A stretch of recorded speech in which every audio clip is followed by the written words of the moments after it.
हरे कृष्णा। आज की इस वीडियो में हम आपको बताएंगे कि कैसे करें ज्येष्ठ माह की सबसे बड़ी एकादशी निर्जला एकादशी 2025 का पालन। क्या होगा निर्जला एकादशी को खोलने की सही पूजा विधि और सही तरीका? क्या होगा निर्जला एकादशी का व्रत खोलने का सही समय? दोस्तों, आप सभी को ये सब जानना है तो वीडियो के अंत तक बने रहे। और कौन सी गलती आपको निर्जला एकादशी के पालन करते समय नहीं करनी है, तो दोस्तों चलिए जानते हैं। दोस्तों, अगर आप हमारे चैनल पर नए आए हो तो हमारे चैनल को सब्सक्राइब करके एक बार प्रेम से बोलिए राधे राधे, ताकि ऐसे ही वीडियो आप देखते रहें।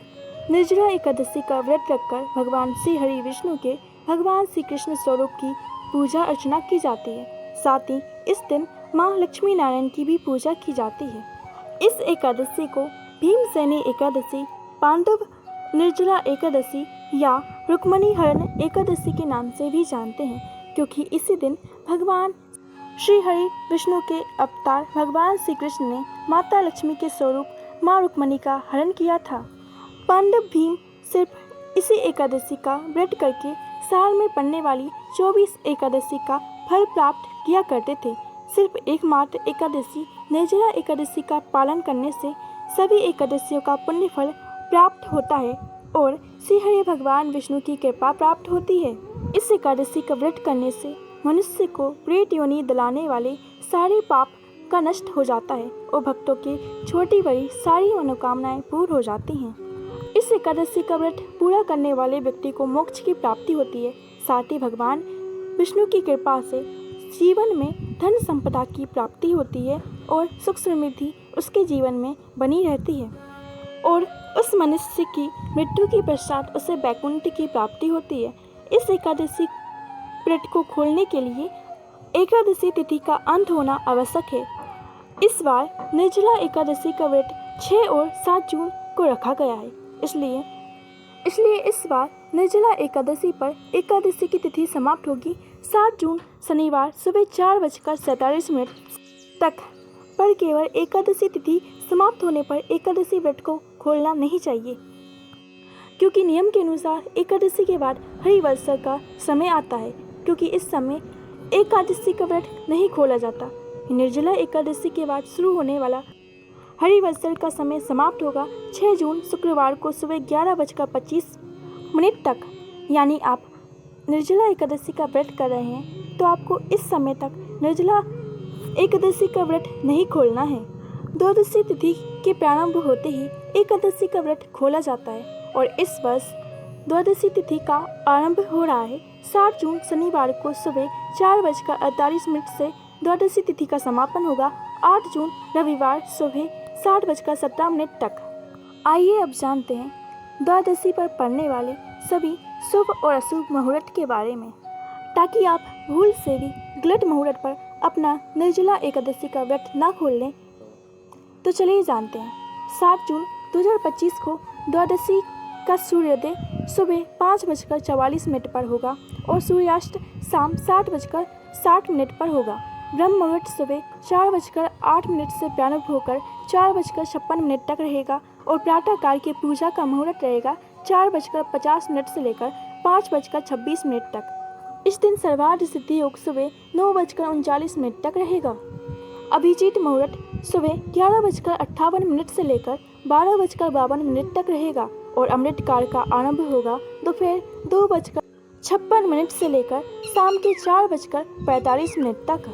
आइए अब जानते हैं 7 जून 2025 को पड़ने वाले द्वादशी पर राहु काल के बारे में, क्योंकि मान्यता के अनुसार राहु काल में भी एकादशी का व्रत खोलना अशुभ होता है और इस समय व्रत खोलने से आपकी पूरी एकादशी का व्रत असफल हो जाता है।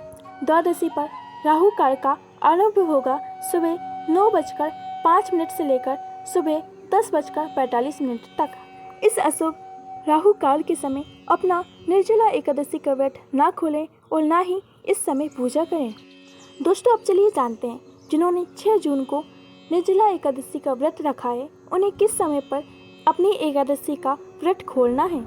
जिन भक्तों ने 6 जून को निर्जला एकादशी का व्रत रखा है वह अपना व्रत 7 जून 2025 को द्वादशी तिथि शनिवार दोपहर 1:44 से लेकर 4:31 तक के बीच अपना निर्जला एकादशी का व्रत खोल सकते हैं। और जिन भक्तों ने 7 जून 2025 को निर्जला एकादशी का व्रत रखा है, वह अपना व्रत 8 जून 2025 को रविवार के दिन सुबह 5:23 से लेकर 7:17 तक अपना व्रत खोल सकते हैं। 7 और 8 जून को यही निर्जला एकादशी व्रत खोलने का सही सटीक शुभ मुहूर्त रहेगा।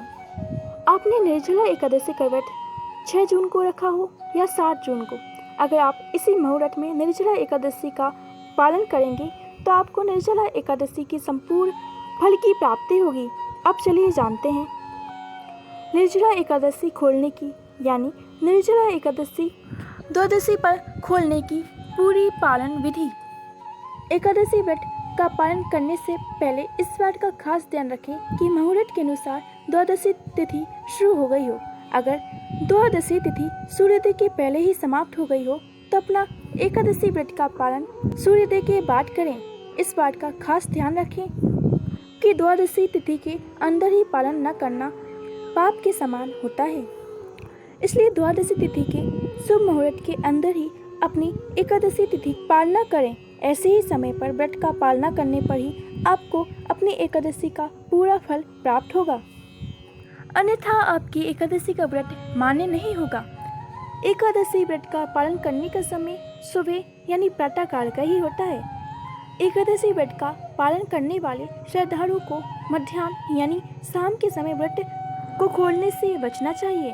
अगर किसी कारण से सुबह के समय एकादशी व्रत का पालना नहीं कर पाया है तो उसे मध्याह्न के पश्चात यानी शाम के दौरान ही एकादशी व्रत का पालना करना चाहिए। एकादशी के अगले दिन सुबह जल्दी उठकर स्नान आदि से निवृत्त होकर तुलसी देवी को जल अर्पित करें, क्योंकि गर्मी के समय में माँ तुलसी को जल न देने से पूरे दिन माँ तुलसी सूख सकती हैं।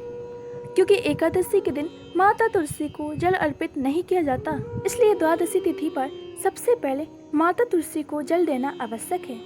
फिर तुलसी महारानी को फूल चढ़ाएं और आरती करें और आरती करने के पश्चात उनकी 60 बार परिक्रमा करें, क्योंकि माँ तुलसी की 60 बार परिक्रमा करने वाले व्यक्ति को कभी भी यमराज के दर्शन नहीं करने पड़ते। इसलिए अपने जीवन में हर दिन माँ तुलसी की 60 बार परिक्रमा अवश्य करें और माँ तुलसी को दीपक जरूर रखें। और अब भगवान विष्णु की पूजा के लिए तुलसी देवी के कुछ पत्ते ले लें और भगवान विष्णु को स्नान करा के उन्हें पीले वस्त्रों से श्रृंगार करें और भगवान विष्णु को पीले पुष्प अर्पित करें और उनकी आरती करें। और आरती के पश्चात जाने व अनजाने में आपसे हुई एकादशी व्रत के समय जो भी गलतियां हुई हैं उनके लिए क्षमा याचना मांगे। भगवान विष्णु से क्षमा मांगते समय आपको इस मंत्र का जाप अवश्य करना चाहिए। आभानम न जनामि विसर्जनम पूजा चैव न जनामि क्षमास्वे परमेश्वरम मंत्रहीनम क्रियाहीनम भक्तिहीनम जनार्दनम यत् पूजितम मया देवी परिपूर्तम तथास्तु मे। इस मंत्र को आपको अपनी पूजा खत्म होने के बाद 60 बार बोलना चाहिए। भगवान विष्णु से 60 बार क्षमा याचना करें और इस मंत्र का जाप करें और भगवान विष्णु से इस एकादशी व्रत को स्वीकार करने की प्रार्थना करें। चलिए अब जानते हैं कि आपको क्या खाकर अपनी एकादशी का व्रत खोलना चाहिए।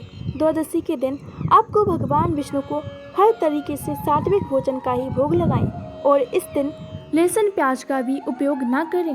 आप द्वादशी के दिन व्रत को खोलने के लिए मीठे और नमकीन पकवानों का उपयोग कर सकते हैं। अगर आप मीठी चावल की खीर का भोग भगवान विष्णु को द्वादशी के दिन लगा सकें तो ये बहुत ज़्यादा अच्छा होगा, क्योंकि द्वादशी की तिथि पर अपने व्रत को खोलते समय मीठे चावल का उपयोग करना बहुत शुभ माना जाता है और एकादशी के दिन चावल खाना वर्जित होता है। मान्यता के अनुसार व्रत खोलते समय मीठे चावल की खीर का उपयोग करना चाहिए और जो मनुष्य एकादशी तिथि के दिन चावल खाता है उसे अपनी मृत्यु के पश्चात रेंगने वाले जीवों के रूप में जन्म लेता है। लेकिन द्वादशी को चावल खाकर अपने व्रत को खोलने वाला मनुष्य मोक्ष को प्राप्त होता है। आपको एकादशी व्रत का पालन करते समय पकाए जाने वाले भोजन में गाय के शुद्ध घी का प्रयोग अवश्य करें। ये सेहत के लिए बहुत अच्छा होता है और इसमें शुद्धता होती है। आंवले के पेड़ में भगवान विष्णु का वास होता है, इसलिए एकादशी के दिन आप आंवले खाकर भी व्रत का पालन कर सकते हैं। ये बेहद ही शुभ होता है। इससे आपको अखंड सौभाग्य और निरोगी शरीर की प्राप्ति होती है। आप द्वादशी तिथि पर अपने व्रत को खोलते समय जो भी सात्विक भोजन बनाएं, उसमें तुलसी का पत्ता डालकर भगवान विष्णु को भोग लगाकर ही अपना व्रत खोलें। ध्यान रखें, आप मीठी चीज से भी अपने व्रत का पालन कर सकते हैं। पालन के समय आप सूखे मेवे जैसे बादाम, पिस्ता, अखरोट भी खा सकते हैं। इसके अलावा दूध या घी से बनी मिठाइयाँ भी आप एकादशी व्रत के पालन में खा सकते हैं। दोस्तों, आप सभी को ये वीडियो कैसे लगी हमें कमेंट करके बताएं और ऐसी ही वीडियो देखने के लिए हमारे चैनल को सब्सक्राइब करना ना भूलें। राधे राधे।